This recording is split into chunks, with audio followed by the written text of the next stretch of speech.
you like your crime thrillers all cobered up with repetitive car chase sequences, villains borrowed from a Taken sequel, police officers too stupid to shoot out car tires, and puffy-cheeked Selena Gomez overacting like a first-year improv student? We've got all that and much, much more with Getaway, not The Getaway. And before we flush it, we're going to take it out and play with it a little.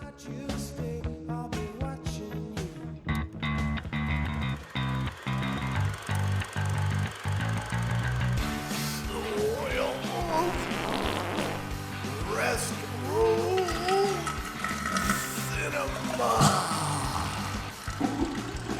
We're here to flush it, so you don't have to see it. Greetings, everyone. I am Honor Knight, your head cinematic flusher right here in the Restroom. As always, I'm joined by my lovely co-cinematic flushers, Midwest movie mogul Colleen Griffin.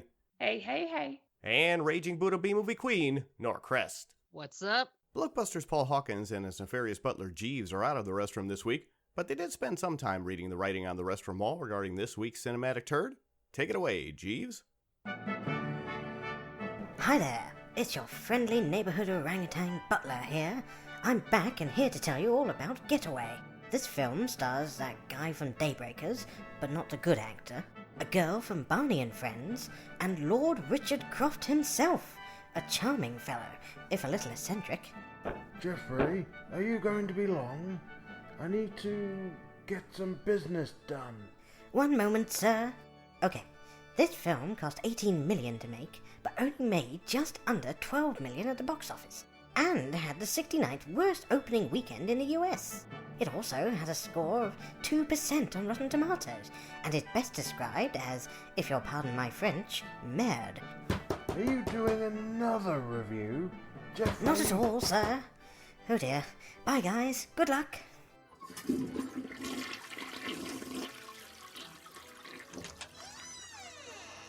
Oh, God. What did you eat? Oh, forgot to hang up. What did you...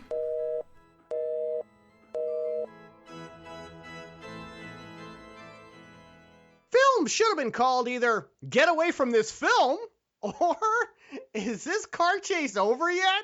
Oh my god. Man, this film makes Drive Hard look like Driving Miss Daisy. I said I man. made this to get away from Justin Bieber. The majority of the running time could have been avoided if the Bulgarian police knew how to properly shoot out tires during a First of all, chase, you know? are they We coulda- in Bulgaria? Yes, it is. It's filmed in Yeah, the only reason I knew that was from the closed captions.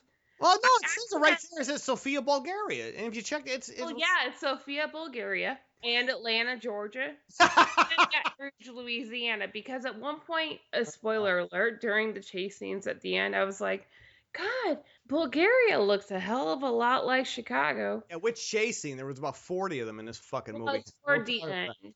Film opens with yet another annoying Law and Order style flashback sequence, channeling its inner Shane Black with Christmas music blaring on the soundtrack. 1 minute mark. First of all, do Bulgarians even celebrate Christmas? I'm gonna guess yes, but Yes, it's a Christian yeah, they're nation. It's a super- Catholic yeah. nation. all right, But gotta they're get that. not like American Christmas. No, they have the tree and she's decorated. Like, I love how they have a flashback sequence, and later on we'll address it. That Ethan Hawke has flashbacks of stuff that he never saw.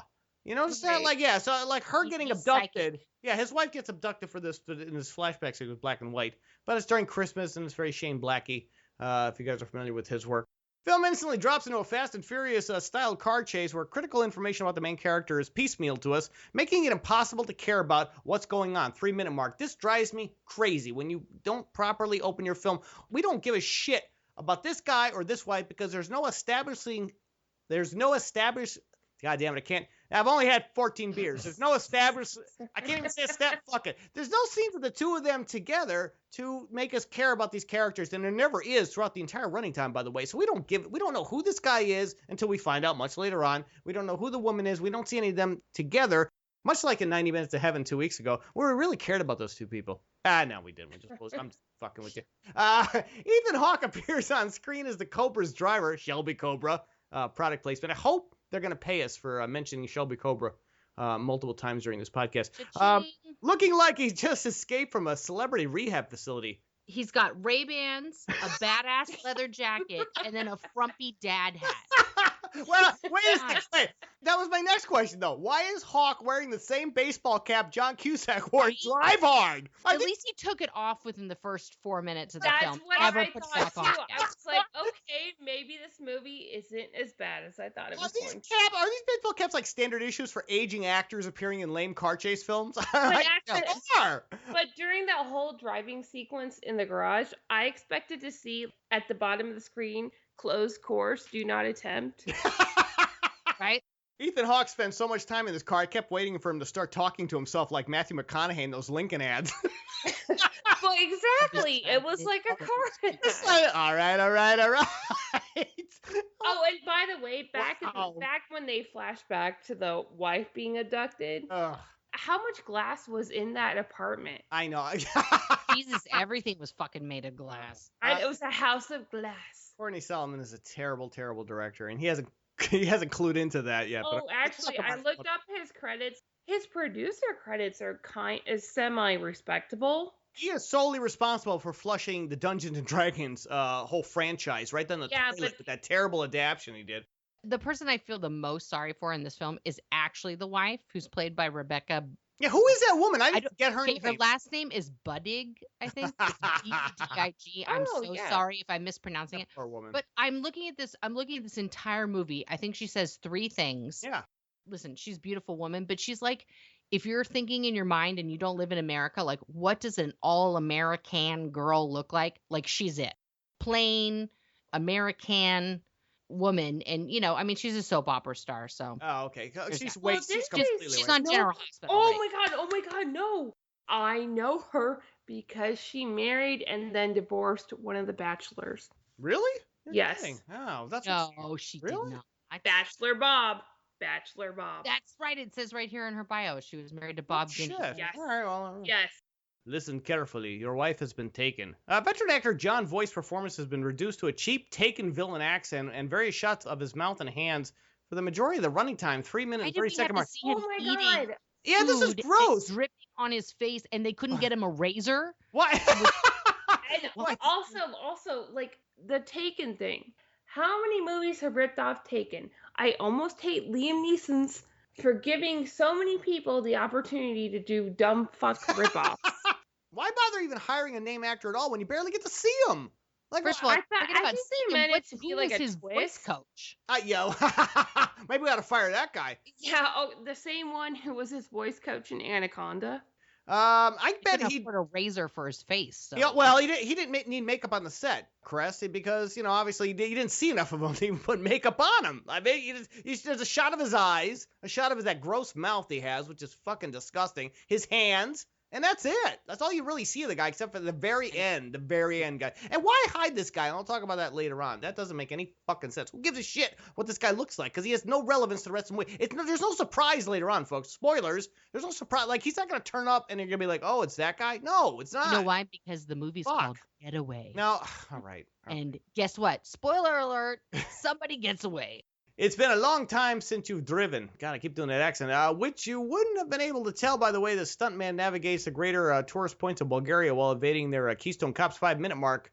Holy cow. Can I just say one thing about this movie before we go any further? There's only one character in the film that has an actual name, and that's Ethan Hawke's character, Brent Magna. Well, we'll talk about that. But this is like ridiculous. Liquid hot Magna. Sorry, you stole my joke from 40 minutes from now. But all right, thanks. No, I knew you were going to jump the gun on that. But I brought that up to you when I suggested the movie. I don't remember that. Okay, but all right. Okay, all right. You better document all your shit. Want me to go Kim Kardashian? Oh, so you're saying I stole your joke? Okay, we'll get there. All right, I see how that goes.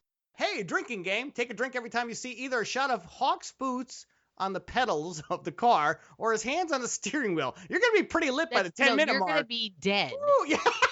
I said, don't do that game, kids. I said take a drink every time you hear Selena Gomez curse. Oh yeah, well guys, there's a lot of drinking games you can do, and I guess we always should put a disclaimer that don't really listen to us about doing that because you're going to be injured. How many of these GoPros were in the most unflattering position? Right? I mean, one is like looking up Ethan Hawke's nose. Oh, here we go. Now you had a problem with this 2 weeks ago when we talked about 90 minutes. I want to know what nose hair trimmer he uses. But see, that was a real camera. This is a GoPro. They have no excuse for pointing it up his nose. It's a tiny camera. They could have fucking put it anywhere. Opening car chase, guys, and this is the opening car chase, okay? It looks like it was edited by someone who just came off their ADHD medication. Terrible editing. If you want to edit a really good car chase, just go watch Bullet with Steve McQueen. Thank you. And just Thank do you. that. Please. Oh, absolutely. Yeah, you know, it's okay to have long takes. Nobody knows how to properly edit a car chase sequence anymore, and I'm tired of seeing. This is 2013. It's not that hard, guys. Okay, I said based on the writer's filmography, their muses are failure and cocaine. Heavy on the cocaine, Griff. Definitely heavy on the cocaine. Yeah, because Solomon, I don't know if he didn't edit the film. Whoa. You made me choke on my drink. I wrote that early on. This guy's not a very good director, and I hate, I'm going to call him out. He's not a very good director. I think he destroyed the Dungeons and Dragons franchise for years. And like I said, I think Griff was right. He's a decent producer. Did he direct Dungeons and Dragons? Yeah, he did. I told you my Dungeons and Dragons story, right? No. No. Oh, please. Well, you brought it up. Well, because the star, Justin Whalen, he and I were in school together when we were children's. And we had like quite the acting rivalry going on. We would always be up for the same parts. And then one year we decided the school was going to do The Grinch That Stole Christmas. And we both wanted to play the Grinch. I'm like 3 years younger than him. So he was an upperclassman at the time and I was just like in first grade. But I got the part. But the best anecdote has to do with my husband. And it's his favorite story of all time. When we were at my former best friend's house, who he's cousins with, he was going to be at this party. And I said, listen, Justin's going to be at this party. Whatever you do, don't bring up Dungeons and Dragons because, you know, like it's embarrassing to him that he was Solomon? Justin Whalen. Yeah, but he should be embarrassed because that's a I know. Oh, yeah. Go ahead.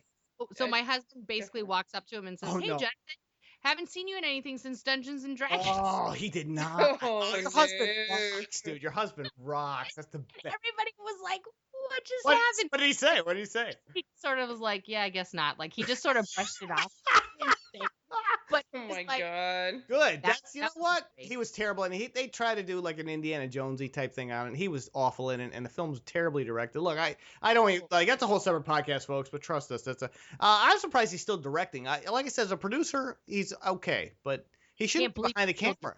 Title credits start rolling in at the 6-minute mark, and here I was hoping the film was over. I really thought we were done, but apparently no, we got a long way to go.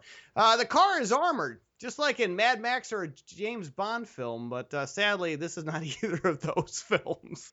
He says it's all tricked out, especially for you. Right, the guy's wife is abducted, and he's forced to get in this Shelby Cobra, which has been armored, which is really stupid. They wouldn't have time to do all that and put all these cameras on it, so he can do. Oh, by the way, the hoops that are coming up. But go ahead. I'm sorry, he was using like a 2003 Nokia. In 2013? That's Bulgaria. It's They're Bulgaria. not like Yeah, they all have- Yeah, but they did not. Well, okay, but the other gangsters were using iPhones. But he's really? poor now. You remember? Yeah, He's poor. He's washed out and got involved with criminals. It's him and Thomas Jane that hang out together. We'll talk right. about it. Outside a liquor store. Outside of liquor- This is yeah. Pretending We'll they're make trying to we'll be make a tie-in. method. Just trying to get back their kids. So the ultimate film would we have Thomas Jane and Ethan Hawke in the same film together as race car Right? drivers. It's a tie-in sequel to Oh both. yeah, it really is. Sofia Bulgaria, not to be confused with director Sofia Coppola, who wouldn't be caught dead near this production, although she does have roughly the same acting talent as Selena Gomez. Hey-oh! A lot of work there. A lot of work into that joke, guys. A lot to disseminate. Go ahead. Work that out for you. Pause the show, work it out, and then come back. Well, no, I'm just about to provide receipts. We got receipts? My jokes were better before I saw the movie. Oh, there it is. Okay. 2%. That's not. Oh, Brent Magnet. Liquid. All right. You got the damn. I stole your joke, Griff. Sorry, Mike. You know, I'm an old man. You got it from me. You have to understand I'm an old man. I do forget. I'm so old, I don't know what joke is mine. In my day, women didn't write jokes and say them out loud. They just kept it to themselves. To quote our muse, Adam Sandler, with loose skin and old balls. I pulled an Amy Schumer. I apologize for stealing. Or a Dane Cook. Either one you want. Amy Schumer's been more recent stealing jokes. Or a Carlos Mencia. Smash into everything you can.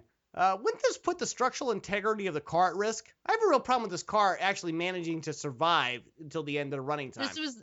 That was my number one pet peeve with the film. That this car sustained zero damage for about 80% of the film, crashing into things. What? And it's so obvious that all this stuff is like bullshit props. There's flying only off one the car. reason. There's only one reason I believe it. Jon Voight's daughter's film. Tomb Raider? No, Gone in 60 Seconds. It was all about the Jesus and movie. Selena Jolie. All right. Jon Voight keeps giving stupid instructions for him to race around. There's a method to his madness of having Mr. Hawke here jump through a bunch of driving hoops and trying not to kill anybody. Next line is the water truck smash into it, which of course would logically be the end of the car. But no, the 13-minute mark. Look, this car, even though it's armor plated, it still has a structural integrity. This is not Mythbusters. It's not Drunken Mythbusters, okay? I'm not Adam Savage. Ooh, that's a good idea for a show. Okay. That is. Drunken Mythbusters? I'm telling you, because they do drunk history. It's Jackass with Mythbusters. Mythbusters. Are we all Oh dusted? my God, I'm the kid from Stranger Things. All right, we'll work on that. Jesus. Relax and await further instructions. Hawke's character keeps having flashbacks again that I mentioned earlier to an event he was never present at to begin with, at the 14-minute mark. So he finally gets a break. He manages not to kill anybody, which I don't believe that. He manages not to wreck the car, and I don't believe that. And now he's at the top of the city, and Jon Voight's like, yeah, take a smoke break. And then we'll get back into it. Thank God, though, because, I shouldn't say thank God, because 85% of this movie takes place in a car while it's speeding around. I don't know why Solomon thought that would be interesting or exciting, because it really is excessively boring. When you don't have characters you care about, who cares where they're driving to? I felt bad for the actors, because I felt like they were trying to do the best with what they were given. During a lot of points of the film, I felt like they were literally just letting Ethan Hawke wreak havoc in Bulgaria in this car, because his reactions are so like, oh my God, like the reaction you have when you're about to crash into something. Ethan Hawke expression. Well, they did say in the trivia that Ethan Hawke did most of his own stunt driving. But he's driving through cardboard boxes. Who gives it? Like, it doesn't matter. But the stuff he's hitting is bullshit. He said, smash into everything you can. Right. I thought I was watching like an SNL digital short. Or was it gonna I thought it was gonna turn into pixels and these things were gonna disintegrate and there'd be like points for him or something. Get out of the car now. Chipmunk-cheeked Selena Gomez appears on screen around the 15-minute mark as a tough trust fund baby, and she's about as believable here as Lady Gaga would be playing John Rambo. But she's a gangster because she's got a Detroit Tigers hat. You know what she did? She watched like every episode of Magnum PI and then just put on the hat. Get out of the car. Was Michelle Rodriguez not available? Can I just say something? If Michelle Rodriguez had been in the movie, she would have gotten in the car, punched the shit out of him, kicked him out of her car, and took off the car. The movie would have been over in 10 minutes, and it would have been awesome. And she would have been drunk the entire time. But God, shut up! You ruined it. No, I didn't ruin it. She's got a little alcohol problem. She's a badass motherfucker. She's a badass motherfucker. On the street, she's gonna kick your ass. At that? I gotta go over the cliff, Griff. You know that every week. You think Gomez is part of an acting package deal? Like you hire Ethan Hawke, and we're gonna throw in Gomez for free. I think she gives a great audition. I don't know if she's been doing it since she was like 5. Okay, so I think so. All right. Well, to that, I'm going to ask, why is it not paying off when she's? Well, I think dumping the Bieber was probably the best thing that she could say. You know what the problem is? Is honestly, she's supposed to be playing a college graduate in this film. She looks like she's 10 and a half. The way they shot her, the lighting and everything, she looks even young. I mean, she was 21 when they made this film. Yeah. So she's not, she was a legitimate adult, but she's so young looking. It's ridiculous to look at her against Ethan Hawke. He looks like her great grandfather. I know. It's so bad. Really, I've read recent interviews with her, and it's kind of heartbreaking because she said it really fucks with her head because she goes, I don't feel like anybody even a couple years older than me is gonna want me because I look like a kid. She also seems to be wearing the John Cusack "I'm embarrassed to be in this film" baseball cap. She gets one too. Also, how many layers does she have on? I know. It doesn't look like a bodysuit, a flannel, a thing. It's Bulgaria's cold. What do you want? Come on. So but can I just say something? Bulgaria would be super white. It snows there. Yeah. Exactly. And yet there's no snow. It would be not around Christmas. Hey, American lights and inflatable things and carols everywhere. No, Bulgaria is not like that. It was filmed in the summer. She jumps in the car because it's her car, basically, and she's trying to get it back, and she pulls a gun on Mr. Hawke, who's 75 years old, next to her. And, of course, because the villain now is... Hey, I respected the fact that his face actually moved. Yeah, so the villain tells him, you got to take this chick with you. And he says, either shoot her or I'm going to kill your wife. And then I said, just please shoot her and spare us any more painful acting talents. I don't think she's a very good actress. I think maybe she's a great singer. I don't really listen to Miss Gomez, but all right, she's not even that. So I don't know where. She's got a decent voice. She's got a decent fan base, is what she has. She needs to pick one. What the hell are you doing? Engaging in yet another boring car chase. Get used to it, kiddo. 17-minute mark. Here we go again. Now we got to start. I haven't seen cops this inept since the Police Academy films. Well, they only send 6 at a time after him. I'm surprised the actual Sofia Police Department in Bulgaria didn't sue the production for defamation of character. They would totally do that in America. They would, actually. No, that's what I mean. They right, would. if it was the Detroit Police Department, they'd be suing. No, any police department in America. Cops aren't this stupid. I mean, you're only going to extend the logic so far. You can't do it for 90 minutes. This guy cannot keep escaping from this very small city in Bulgaria over and over again. And by the way, she just happened to be American. Yeah, I didn't understand that. Because her dad moved there, and they have to live there. Like, I'm sorry, you're a college graduate. Go get a fucking job. You're the shittiest driver I've ever seen. I wonder if the transporter had to put up with that kind of verbal abuse. No, because he just knocked the person out. He's just a fucking. Yeah, Jason Statham would have just punched her in the mouth, and that would have been it. But you can't do that in these films. God forbid. This is like the Uber of transporter. Ethan Hawke is the Uber of transporters in this film. That's a very good reference.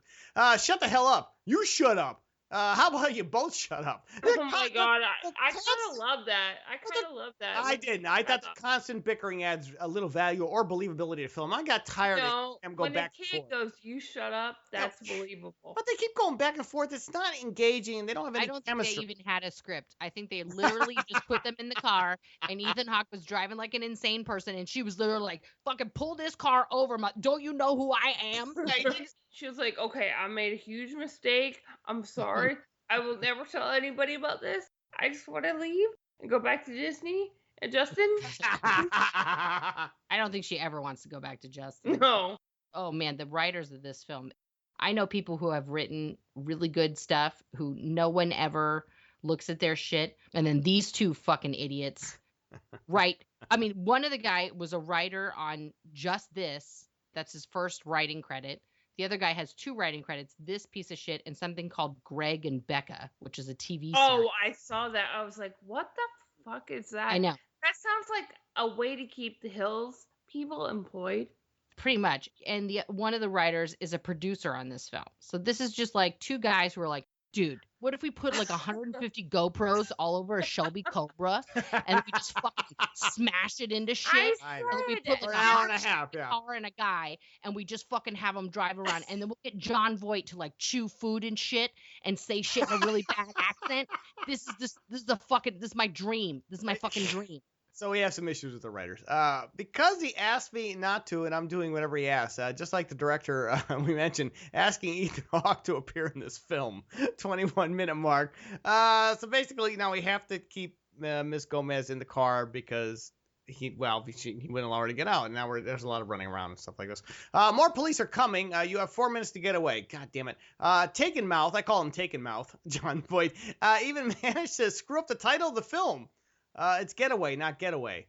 Getaway. All right. I guess I overshot. I was so excited about that Taken Mouth comment, I overshot my own joke. Folks, you can rewind. And that's what she said. But I'm bumped. And we'll be here. Heyo. In a film called Getaway, the constant car chases seem to be the least interesting thing in the film. Wouldn't you think, guys? I don't understand how they managed to make car chases boring, but not one of them is exciting. Because we're obsessed with showing the feet on the pedals and the gear shifting. It's so many cuts. But it's character. It's character, Chris. Hey, I don't know about you guys, but this was the worst installment of the Fast and Furious franchise. It is literally the worst one because there's no character investment. That's why you don't give a shit about the car chases. You don't care about the characters. It comes down to the characters, guys. I wouldn't relax just yet. This is what's known as a time filler sequence. That's because this 4-minute sequence of him once again having to escape the cops under duress of the villain. Now, the villain has an agenda. He's like a diehard villain. We're going to talk about this. So everything that Hawke is doing is everything he wants him to do because he has a greater plan here at work. So that's why we have all this running around the city. How have the cops not managed to shut down the city streets by now and trap the car? That's my next question. It's ridiculous. They have like technology to stop the car. First of all, shoot out the fucking tires. If you can't do that, there's things called stake strips, which are just like barbed wire across the street. You run over and it blows out the tires. Guess what? Your film's over. I don't understand. I guess maybe Bulgaria couldn't afford that.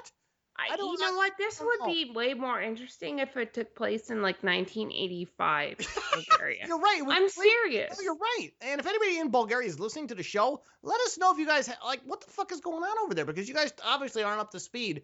You guys are all in the 1800s. I don't understand why they picked this, because Griffin, I think they picked this, well, probably for budgetary reasons, but I think the city was picked and shooting overseas, because if this was an American city, this wouldn't have been believable. Yeah, but no, it's not, because they filmed like a good half of it at least. No, but I'm saying if it was set in an American city, it wouldn't have been believable. Is my point. I'm saying they filmed at least half of it, so they could have filmed it anywhere. I don't understand. It just doesn't work. What I don't understand is like 3 times Jon Voight tells him he has to get out of the city, right? And he never fucking leaves the city. How big is this fucking city? No, the first time he does. Remember, he's on top of the city. He's looking over it. Why did he want him to attract? He is out of it. He's on the top. He's looking over the city. He's out of the city. If you're on Mulholland, you're still in L.A. looking at L.A. Yeah. Here we go. All right. I'm just saying. This is not L.A. Confidential, okay? We're not. That's a whole different kind of film. And here goes my joke that we talked about 20 minutes ago. The Griff had approved. I stole her joke. So here's the joke I stole. Yeah. Brett. Wow. That's funnier than the joke I got, honest to God. Brett Magna is both reckless and fearful. He's also a terribly named character. Like the screenwriters got baked watching Austin Powers and riffed on Myers saying the word magma. And I'm going to credit Miss Colleen Griffin with that joke, because 2 weeks ago. With Alzheimer's, I stole that fucking joke. Okay, so there you go. All right. I think both jokes are funny. I said it was like liquid hot Brett Magna. Brett Magna? That's the best name you guys could have come up with. It sounds like a defunct condom. It sounds like a Pokemon Go character. Right? It's a Pokemon condom. Wow, we gotta. Okay. That'd be awesome. Why do you want to cut the power? Hasn't Gomez character seen Die Hard? Exactly. Taken Mouth definitely has, since he's channeling his inner Hans Gruber at the 32-minute mark. Okay, so now their next order of business is they have to go to a power plant near the city, and they have to cut the power to the power plant, which will cut the power to the city. And he's got this chick in the car to help him out. All right, so you don't know who that is? Film is now going to grind to a halt for the next several minutes as the 2 lead actors dole out backstories we could care less about. 33-minute mark. My God, guys. They talk and talk and talk. Now we get his backstory. He's the washed-up race car driver like Thomas Jane in fucking Drive Hard. If you need a recap on that character, go listen to that show and then come back. I actually said I just felt like they entered a few relevant terms into the heartfelt monologue generator. It is. They just talk, and it's all bullshit. Also, this would be a great time for the Bulgarian Keystone Cops to find them, since they're standing still. Like, they're right there. All right. Eastern European communists. I don't want to. You know what would have made it great is if they were driving Yugos. Then they would have had like an excuse. I didn't know Shelby made a Yugo. Shelby Yugo? Cobra Yugo? That'd be awesome. And I will say, Selena That's Gomez funnier, though. earned every follicle of her Pantene endorsement. Oh, yeah. Her hair was on point. It is. It looked really good. In every frame of this movie. It's very shiny. Unlike Ethan Hawke, it looked like he just rolled out of bed after a 3-day bender. He looked terrible. Ethan Hawke looks like Ethan Hawke. Yeah, I guess sometimes he's all leathery. He's getting like Jeff. Sam Elliott. No, he looks like Ethan Hawke has always looked like that. He's 46, so he looks. Well, in this movie, he was 43, so he just looks like somebody who just didn't stop. Because he didn't stop smoking early enough. Oh, that's why. No. I think it was beyond that. Like, if you look back at him when he was 23, you knew that wasn't going to end. What is your emergency? Why doesn't Gomez immediately recognize Taken Mouth's voice inside the power plant at 39-minute? Or does Bulgaria have 911? Oh, that's a good point, too. It's not 911 in Bulgaria. You're correct on it. So they pull up to the power plant. She goes in to to hijack the power plant. And of course, this idiot taking Jon Voight to set up cameras inside to make sure they capture her on camera so they can blame her later for killing the power to supposedly in the entire city. And I put that in air quotes because we're going to talk about that. But, they do that. But she would recognize the voice. I don't know why she's trying to call the cops at this point. It doesn't make any sense, but okay. And also, Jon Voight, if this was his audition for a Bond villain, he really sucks. He sucks as a Taken villain. He just because I mean, he left the iPad in the glove compartment, which does any car hold an iPad? No, it doesn't. Guys, can we all agree it's a 1-day shoot for Voight? I bet you $10 they got all his scenes done in 1 day. You think so? Oh, hell yeah! Because he has only one scene where he's on camera. And, just walking in a long shot, and the rest of the time it's just close-up. Didn't they just put him in a sound booth so he could do all that terrible accent? I don't know. That's stuff. So there was an Jon Voight auto-tune. I think he had 1 day of just camera shoot and then 1 day of ADR. I don't think he did any more. I think of 2 days, and that's that's probably a good chunk of the budget, guys. It was $18 million budget. Probably $2 million went to him, asshole. Go faster. Why bother? You could be traveling at 20 miles an hour, and the Bulgarian Keystone Cops wouldn't be able to catch you. 41-minute mark. Those guys are idiots. They're catching up with him the whole time. They surround him I don't know how many times. They can't stop him. They can't. No, they just keep crashing into everything. And then somehow he's able to plow this car through metal barriers and other stuff that they smash into, and their car is just fucked. But somehow this Shelby Cobra is just armor. I know. It's a fucking transformer. And folks, if you're hearing the Benny Hill music over what we're talking about, there's a reason why that's happening. Because this is exactly what's happening on camera. Every time there was a chase scene, I'm thinking of Benny Hill. Because they're so inept. I don't think I've seen police this bad. And I'm usually like, all right, they're not the villain. Okay, these guys are just doing a job. No, they're just trying to catch a guy who fucking stole a car from somewhere. Right. So I really can't bag on these guys. They're trying to do their job, and they just suck at it. They really suck at it. What are you doing? I've got to figure out his plan. A plan which the audience will have figured out long before the lead characters do at the 45-minute mark. Did everybody figure out what was happening?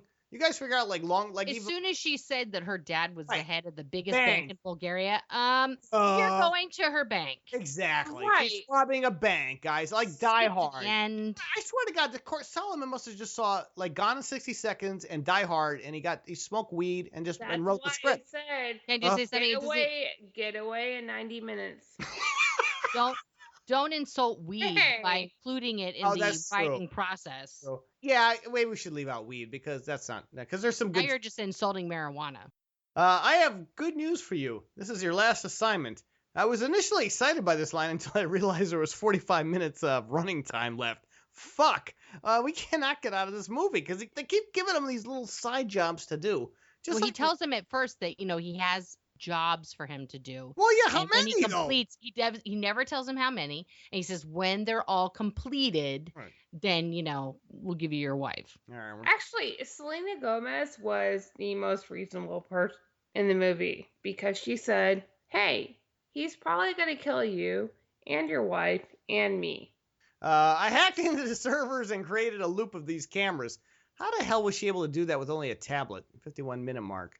I don't buy anything that she's able to do. The problem is she's like Denise Richards in that fucking Bond movie. She's not believable. And so if she's not believable, you throw out anything that comes out of her mouth. I'm sorry. It's just maybe it's an aesthetic thing. Maybe it's an age thing. I don't know what it is, but the actor has to match the role. And Gomez is way out of her league here on this, guys. I mean, I've already mentioned we can have 7 other actresses that could have done this a lot better. Well, European actresses, too. European actresses, not American.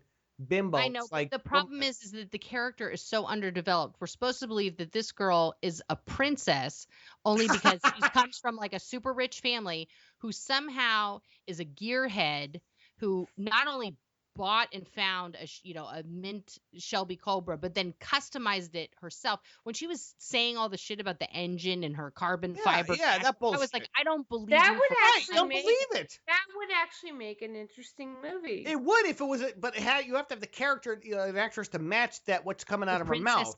Gearhead. Who would match it? Can I just say something? The only person who's ever gotten away with that is Megan Fox in Transformers.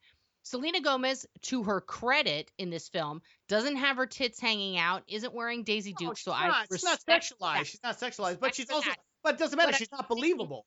Chris. No, She's but I'm not just believable. saying, I Because don't. she's not sexual. No, she's just not Not believable. that she's not Period. sexual. No, it has I nothing don't to do with her being believe that she sexual. knows anything about cars.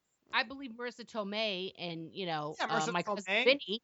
I believed her 100% that she knew all that shit. There's about a lot cars. of actresses now that could have knocked that out of the park. I don't. Okay, who would be better? Well, I don't have a full list in front of me, but Besides Michelle no, Rodriguez. just one person. no, Michelle Rodriguez, yes, that's an obvious choice. I know, I understand that, but there's a lot of No, she younger. would be too old. She's too old for They that would role. say old hag to you in Hollywood. Oh, now. No, I would take even. No, I'm talking about what Hollywood would say. I would say even like Chloe Grace Moretz, I think would have been more believable. I think she could have, She wouldn't. No, she'd be too young. but she can play older. Griff, you can just look at it. There's a lot of other actors. She's just not believable. That's the problem. If you don't believe what's coming out of her mouth, you don't believe her. That's it. I mean, it's an aesthetic thing. It's an age thing. It's a talent thing. I don't know what it is, but I wish they just You know who could have done it and would have been totally believable? Teresa Palmer. She's Yeah. ancient, though. She's ancient. She's not ancient. What? She's Are you not ancient. fucking kidding me? She's like 26. Oh, all right, She's all right, no, all she's right. 30. I'm She's thinking of 30 somebody. this I'm year. thinking of somebody else. I'm thinking of somebody else. 30 this year, and she would have been 27 at the time. Yeah, but She what looks very young. No, she has a young look. She would have been able to pull She off a looks recent younger college than grad, Kristen and Stewart. she's a great actress. Well, you could have done Stewart. Would have been more believable. I think Billy. Oh no, Stewart wouldn't be more believable. I think she would. I think she would. But Teresa Palmer looks No, like Kristen all Stewart, right. but is a better Sucks. actress. Billy Piper, I thought would have been more believable. From Oh, Billy Piper's like my age. how about any of those chicks from fucking Game of Thrones? Any one of those could have Yeah. done that. Macy But I still Williams. wouldn't have believed Okay, Sophie but Turner it's doing not this. an age thing. Well, I'm just saying. Well, whatever the age is, look, I understand they have to have younger actors doing it. I know, and they're going for a demographic on this, and I get it's a selling point. But I'm just saying, there's like 10 other actors, and we mentioned a couple of them that could have easily made that dialogue more believable than Gomez. I'm not saying she might not be a great actress or a decent actress someday. I'm just saying here, she's out of her league. She's just not believable, and she throws us out of the movie. Worked with what she was given. I think the script was shit.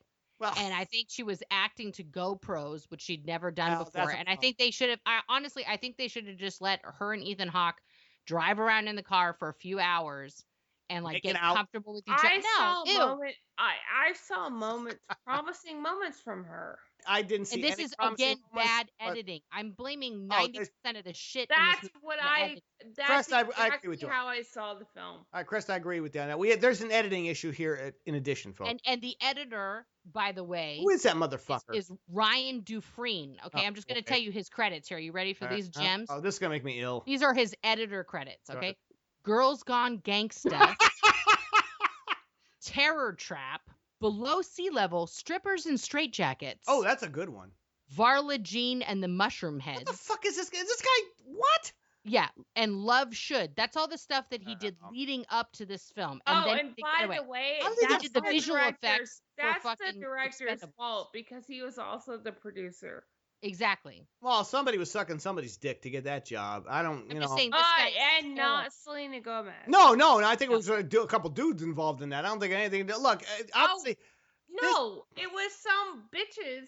oh, I No, don't. I'm saying don't assume it was dude just because it wasn't an actress. No. I'm saying a dude sucked another dude's dick to get that editing job. Is what I'm saying. No, that's what I'm angry about. But look, the editor, Just obviously. because it wasn't the lead actress, don't think it wasn't a chick sucking a guy's dick to get this done. No, okay, well, all right. Maybe he just pulled a Marilyn Manson and he sucked his own dick. Maybe gave he himself- sent. Maybe he sent his girls Wow, this- over to get the job done. Very, oh, all right. It's a very dick sucking episode here. The point is that the But editor. don't assume that it was like At this point, I don't assume anything. I'm just saying that the editor was in you over his did. head. No, I'm making a joke, Griff.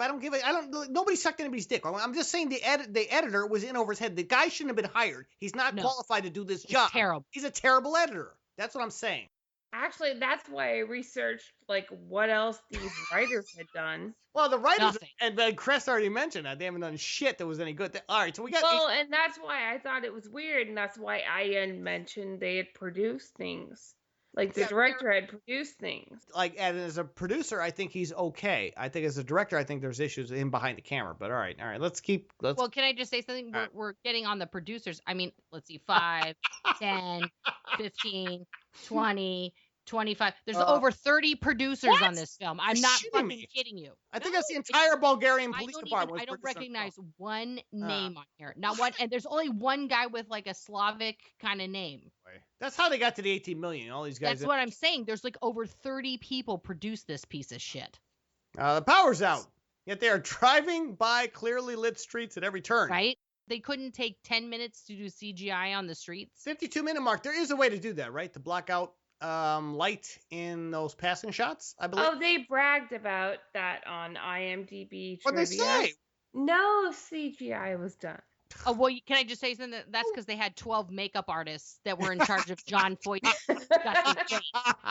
But practically, you really should shut off the lights on that street that you're driving by if you're saying the power's out in the city when it's clearly not. There's power everywhere.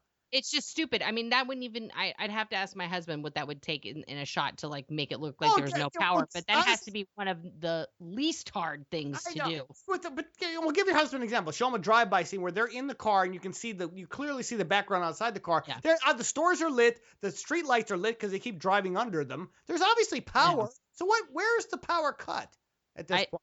I think it's only cut around the bank. That's what I'm thinking, but they didn't make that clear. And even that's bullshit too. How were they targeting a specific area? When they got to the bank, there was still power in that bank. But I know it's ridiculous. One of the makeup artists was just Ethan Hawke's tattoo person for that shitty fucking one on his hand. Yes. Yeah. Come on, guys. One person for that, really? One person got credited for design. They used a Nokia in this movie. All bets are off. We hold the cards now, asshole. Why didn't Take and Mouth even need these two idiots in the first place if he's well-financed? He's well-financed and has his own men. He could have easily cut the power to the city and created a diversion.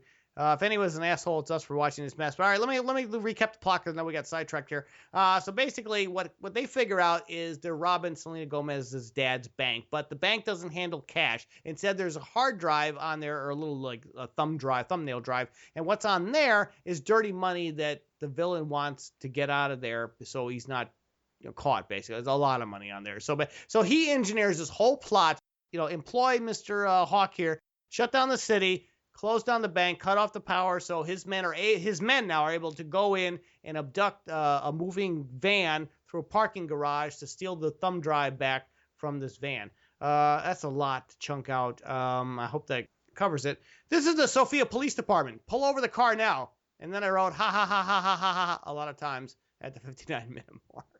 Because if anybody knows, so fucking stupid. Oh, I did too earlier. Nobody pulls over for the Sofia Police Department. Wouldn't it be great if the whole town was like that? Like if there's drunk drivers just driving home and speeders just going by. Nobody gives any respect to the Sofia Police Department. If anybody's listening to Sofia, Bulgaria, to the show, let us know. It must be like the Wild West out there. I'm moving to that city. It's crazy. I'm sure. I mean, why would you? I mean, I don't know. I don't know where to go with that. I mean, that will be the first land Emperor Trump conquers. Well, Can I just say something? These guys are fucking liars on the IMDb bragging how there was no CGI. There's over 65 people in the visual effects that are credited as 3D artists. Right. So what the fuck were they doing, these 65 guys? This was some fucking Bulgarian gangster fucking money funneling bullshit. But I think it was released in 3D, though. Maybe. No, but I'm just saying they had 65 guys doing visual effects, supposedly doing digital composition and shit. Then they had over 200 guys doing stunts.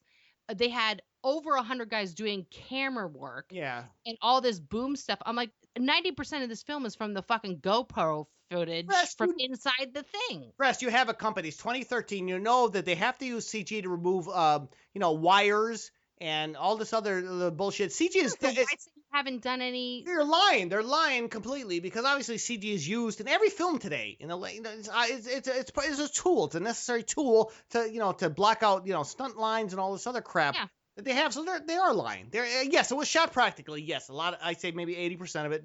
But obviously CG wasn't. There's a CG explosion coming up. I know. It was total CG. All right, we got that. I'm still not getting out of this car. Not even to pee or grab a sandwich. First of all, guys, how long have they been in tearing up Greater Sofia at the 1 hour mark? This car never needs gas. Oh yeah. It doesn't get destroyed in any way, shape, or form. I'm like, wow, how did they modify this car? Because I would like to do that to my car so I don't have to fill it up with another fucking tank of gas. Nice production value explosion, as I just mentioned a little earlier, hits around the hour and 3-minute mark, but it's mainly there just to make sure you stay awake till the end of the running time. I like that train explosion. That was one around the railroad tracks, but of course it's edited 50 different times to look like a 50 different, it was just one explosion, but its production value looked good, though. I thought that was all right. That wasn't the CG one. The power plant was CG, right, Crest? I believe that was the CG one. Yeah. It should be noted that the car is still in perfect running condition despite all the car crashes and 2 production value explosions. Get your Selby Cobra today. I said that car was the T1000 of automobiles. First of all, how do you armor the car and then do a shitty job of putting the cameras in the car? I don't know. They're pointed up everyone's nose. Oh, here we go with the nose. And then one is like not even lit properly because Selena Gomez looks like she's in a video game half the time. They use that camera. Where's my drive? Veteran actor, oh God, this poor guy. Veteran actor Bruce Payne shows up for his one scene, 4-line cameo around the hour, 7-minute mark. Perhaps he should stop appearing in Solomon's films. I don't know if you guys saw Dungeons and Dragons, but he was. I did. Yeah, he was the guy in the blue lipstick. And here, he's given 4 lines of dialogue. They have the thumb drive, and they're going to make an exchange, the thumb drive for his wife, and now they're at the location. But instead of the actual villain, which is Jon Voight showing up, Bruce Payne plays the villain, but he has an earpiece in his ear. I just wanted to make sure we were at this part before I talk about the next thing that was my pet peeve in this movie. And Griff was right. It is Shelby Cobra is the T1000. James Cameron, does James Cameron own one? I think he should. Why didn't Jon Voight's alleged character take her phone when she was saying, when she was in the back filming it? I'm filming you. Right. And she literally said, I'm trying to tell you where he's filming me. Bruce Payne obviously is the villain. As soon as he opens his mouth, didn't the other 2 people not know he was the villain? Not the villain? Because he has a different accent altogether. Well, he didn't know he was the villain. Oh, that's a good point. Well, I think he did because, we'll discuss it when we get to that part. But he still didn't take her phone. I know, that's stupid.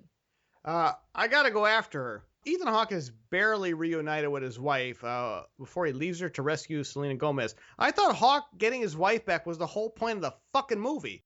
Don't forget, the police showed up. So his wife was safe now. It wasn't like he was just like, oh no, you stay here with the kidnappers. I'm just going to go get this rando girl that was in the car with me. Exactly. Why would you give a shit about the rando girl? Because, they became friends. But we never saw that really. Because he thought maybe it's not going to work out. Yeah, we saw them bicker a lot. We don't know if they became friends. But all right, so what happens is the villain steals Selena Gomez and throws her in the car, and there's a SUV, and they leave, and the police show up, and of course the wife is safe, and now Ethan Hawke's got to be a real man and go after the villain. Now, here we go. Now you're screwed, asshole, and this is the thing that Griff was talking about on the phone, and so is the audience for having to suffer through yet another car chase sequence. We get it already. God, the film ends with a car chase sequence. How cool would it have been if the film ended with a gunfight or a fist fight or anything? Well, it was a gunfight. It was a car chase gunfight because they're shooting at this car. And how many times, let me just say, how many times do these motorcycles with the never-ending, clip of bullets, of course, with their Uzis, how many times do they get right alongside the car and they never shoot the motherfucking tires out? I mentioned that at the top. It was like an A-team. The tires are not armored. The film would have been I feel like we are reenacting Die Hard right now. Scheißen sind Gas! Yeah. How is a Cobra suddenly not able to catch up to the villain's SUV when he had no trouble outrunning police cars for the rest of the film, the hour and 15-minute mark? Now, suddenly, he doesn't have enough power to catch up to the SUV. We have to watch this scene where they're trailing. There's one good long shot of the SUV in the foreground and the camera truck following it. That's when the dawn's coming up. I thought that was a very good shot. There's one really good shot. That's nice. It was. That was very nice shot, and I wish the film had been more like that. It was a long shot. It was like a minute or two long shot. I thought, man, that looks really good. Why couldn't when daylight came? Yeah. It was like a whole new camera crew. Right? Maybe it was a whole new cinematographer. Yeah, because you have to run out the time on that, right? You're probably right, Griff. Because that was a beautiful shot. Oh my God! I was like, now they bring in new camera crews. Exactly. Yeah, that's what I'm saying. That one shot was a really good shot. And I'm wishing, God, why wasn't the rest of the film like that? I think it was. The car finally stops running at only an hour and 18 minutes into the running time. Totally gonna buy a Shelby Cobra tomorrow. That motherfucking car when almost the end of the running time, guys. So he finally hits the villain and they crash. And now the car stops because, the plot requires it to stop. Otherwise, that thing would have kept going. They spend all this time and money armoring this car and putting 4,000 cameras on it and a microphone, which they don't bother to hide at all for some apparent reason, and all this other stuff. This is a 2013 car. Right. It has all of the electronic computer shit. They don't hack the fucking computer and just make it go where they want it to fucking go. They could have literally been remote driving this car, or when they steal the fucking drive, they could have literally shut the car off. They didn't need him. They didn't need Hawke's character at all. But I'm just saying, when he stole their shit and Jon Voight loses his shit and he's choking on his ham sandwich and shit, and he's like, fuck, kill them, and he's like trying to, he could have just pressed a button and the whole car would have shut down and that would have been the end of it.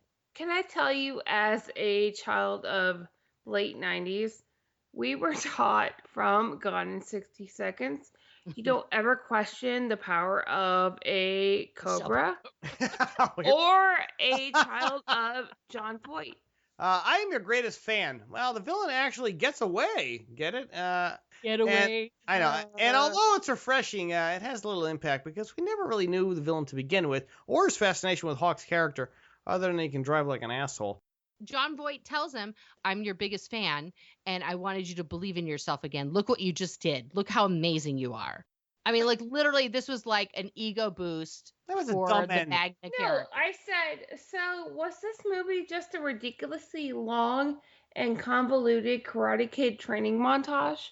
Film gets, of course, bonus points for ending at the hour and 22-minute mark. Ahead of schedule. Get your Shelby Cobra today. Sorry. Yeah, can I just say something? That's because there's 8.5 minutes of credit. Oh, 8.5? Yes, it's bad. It's really bad. And crest on credits, is there anything at the end of that? No bonus. Oh, 8.5 minutes of bullshit. Come on, guys. Even Harry Potter's credits weren't 8.5 minutes, and they made a legitimately good film with a shit ton of VFX people. All right, so there you go, folks. Boy, that is, what the hell did we just watch? Oh, Getaway. I'm thinking Drive Hard. We watched Getaway, and we took it out and played with it a lot harder than we should have. Can we flush it, ladies? Can we please flush it? If you listen to my directions carefully, you will flush this turd in exactly 3 seconds. All right, there you go. Woo! Consider flush. There you go, folks. That is Getaway for this week. I want to thank my lovely co-cinematic flushers, Midwest movie mogul Colleen Griffin and Raging Buddha Beat McQueen. Great job as always, ladies. We're gonna be back next week with a guest. Well, extended flusher. Somebody will be here. Somebody will be here to level us out as always. Until then, say goodbye, ladies. Bye. Auf Wiedersehen. That's not even Bulgarian. That's no, it's not, because Jon Voight is German. You want to know how I know he's German? One line in the whole movie. When something gets fucked up, he says, Scheiße. And that's Exactly, yes. And then, he's German. I saw that as well. We'll be here all week. Hey, this is Honor Knight, and I want to thank you for listening this week and every week as we flush these turds down our cinematic bowl here in the Restroom. If you haven't already, please subscribe to us on iTunes and Google Play Music so you don't miss a single episode. You can also follow us on Twitter and use the hashtag PodernFamily, like us on Facebook, circle us up on Google+, and check out all of our episodes at our home restroom on the net, signalsoffury.com. Until next time, remember, we're here to flush it so you don't have to see it. I am Honor Knight, and this has been the award-winning Soiled Restroom Cinema.